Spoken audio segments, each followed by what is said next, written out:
నమస్తే అండి. నాకు ఒక డౌట్. తిరుమల తిరుపతి దేవస్థానంలో ఇతర మతానికి సంబంధించినటువంటి వ్యక్తులు ఉండడం రైటా తప్ప? నా దృష్టిలో అది తప్పు. మీ దృష్టి ఏంటో చెప్పండి. బేసిక్గా ఒక మతం మీద అభిమానం, గౌరవం, ప్రేమ, భక్తి ఉంటే మాత్రం మనం అక్కడ ఉండాలి. కేవలం డబ్బు కోసం అనుకుంటే చేసుకోవడానికి చాలా పనులు ఉన్నాయి. కేవలం దేవుళ్ళ దగ్గర చేసేటటువంటి పని అయితే కాదు. తిరుమల తిరుపతి దేవస్థానంలో పనిచేసే వాళ్ళంతా కూడా హిందువులు అయి ఉండాలి. అదేవిధంగా హిందువులు అయినప్పటికీ కూడా వాళ్ళు ప్రతిరోజు ప్రతినిత్యం పూజలు చేస్తూ ఉండాలి. దేవుడి మీద అపారమైన గౌరవ, భక్తి, నిష్టలు ఉండాలి. అలాంటి వ్యక్తుల్ని మాత్రమే ఆ తిరుమల తిరుపతి దేవస్థానంలో ఉంచుకుంటే కనుక ఆ దేవుడికి వన్ని తెచ్చిన వాళ్ళు అవుతారు. ఆ దేవుడి యొక్క కటాక్షం, కృప ఉంటాయి. లేని పక్షంలో ఏం జరుగుతుందంటే ప్రకృతి విలయతాండవం చేస్తూ ఉంటుంది. డబ్బు కోసం అని చెప్పేసి ఎవరిని పడితే వాడిని తీసుకొచ్చి దాంట్లో కూర్చోబెడతాడు. వాడికి వచ్చినోడికి భక్తి ఉండదు. వాడు డబ్బు కోసం మాత్రమే వస్తాడు. దొరికినారు కదని చెప్పేసి ఇష్టం వచ్చిన పనులు చేస్తాడు.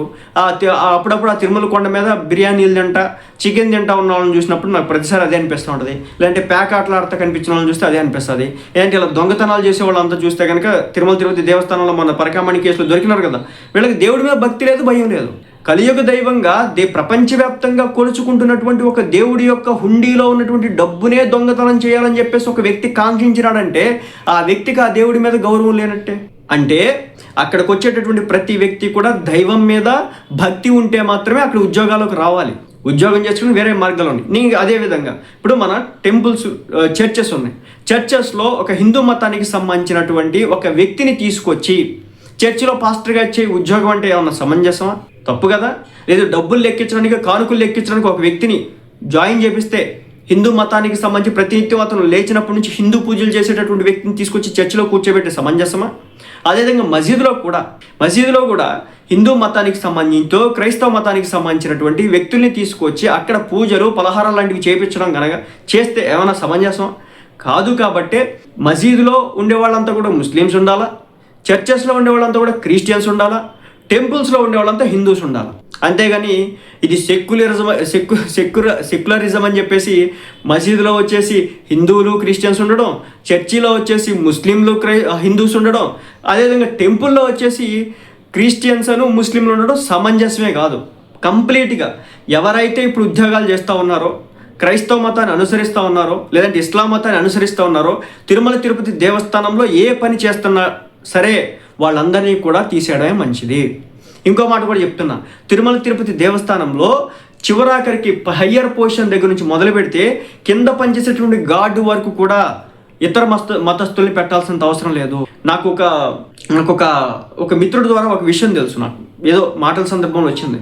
తిరుమల తిరుపతి దేవస్థానానికి వెళ్ళాలంటేనంట ఆ కలియుగ దైవం వెంకటేశ్వర స్వామి యొక్క ప్రాప్తి ఉంటే మాత్రమే, ఆయన యొక్క దీవెనలు ఉంటే మాత్రమే ఆ ప్రాంతంలోకి వెళ్ళడం జరుగుతుంది. రెండోది కూడా చెప్తున్నా, ఒకవేళ ఒక వ్యక్తి వెళ్ళినప్పటికీ కూడా ఆ దేవుణ్ణి దర్శించే యోగ్యత అతని యొక్క, ఆ దేవుని యొక్క, తిరుమల తిరుపతి దేవుని యొక్క, ఆయన పేరు శ్రీనివాసుడు, తిరుమల తిరుపతి వెంకటేశ్వర స్వామి కదా, ఆయన యొక్క దీవెనలు లేకపోతే కనుక చివరాఖరికి ఒక మనిషి అక్కడికి వెళ్ళినప్పటికీ కూడా దర్శనం అనేది కాదట, దేవుని దైవ దర్శనం కాదట, ఆ యొక్క విగ్రహమూర్తిని చూడలేరట. అవన్నీ కూడా అక్కడ జరుగుతాయంట. అలాంటిది మీరు వేరే మతానికి సంబంధించి ప్రతినిత్యం వేరే పూజలు చేస్తా చివరాఖరికి వెళ్ళి హిందూ మతానికి సంబంధించిన ధార్మిక ఆలయాల్లో చేయడం సమంజసం కాదు కదా. కాబట్టి దయచేసి ఎవరైనా ఉంటే కనుక వేరే ఉద్యోగాలు చూసుకోండి. దయచేసి అది ముస్లింలైనా, క్రైస్తవులైనా, ఎవరైనా సరే తిరుమల తిరుపతి దేవస్థానమే కాదు, హిందువులకి సంబంధించిన టెంపుల్స్లో ఉద్యోగాలు చేయడం సమంజసం కాదు. ఆ విషయాన్ని అర్థం చేసుకుని మనంతటా మనంగా వెళ్ళిపోవాలి. మనం పూజించేటటువంటి దేవుడు ఒకరైనప్పుడు వేరే దేవుడి దగ్గరికి వెళ్తాం ఎందుకు? మనం ఒక దేవుడిని పూజిస్తున్నాం అంటే వేరే దేవుడి మీద మనకు అంత గౌరవం ఉండకపోవచ్చు అనేది నా ఒపీనియన్. ఇక్కడ లేదు, నాకు ఈ దేవుడి మీద అంతే గౌరవం ఉంది, ఆ దేవుడి మీద గౌరవం ఉందంటే దాన్ని నేనేం చేయలేను. అదనమాట సంగతి. మొత్తానికైతే తిరుమల తిరుపతి దేవస్థానంలో ప్రక్షాళన జరుగుతుందన్నట్టుగా నాకైతే తెలుస్తూ ఉంది. సో వీళ్ళని త్వరగా జరగాల. హిందువుల మనోభావాలు కొన్ని సందర్భాల్లో చాలా హట్ అవుతూ ఉన్నాయి. ఆ కొండల మీద తినడం కావచ్చు, లేదంటే తాగడాలు ఇలాంటివి అప్పుడప్పుడు జరుగుతున్నాయి అనమాట. అవన్నీ కూడా ఆగాలంటే కనుక దైవం భక్తితో ఉన్న వాళ్ళు మాత్రం అలాంటివి చేయరు. అది నా ఒపీనియన్. మరి మీరేమంటారు?